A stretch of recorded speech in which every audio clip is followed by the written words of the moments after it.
In this video, I'm going to give a brief tutorial on how to download Taxtron T2 Netfile for a Windows machine.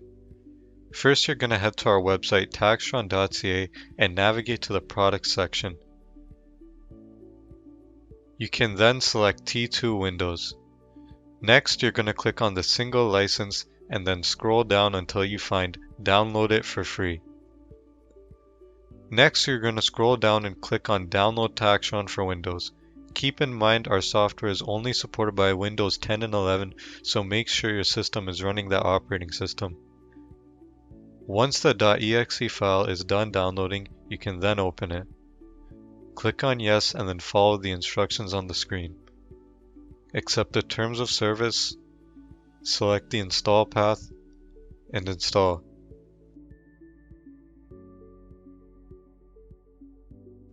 Your Taxtron T2 Netfile software should now successfully have been downloaded. For more information, you can check out our website or take a look at some of our other videos. Thanks for watching.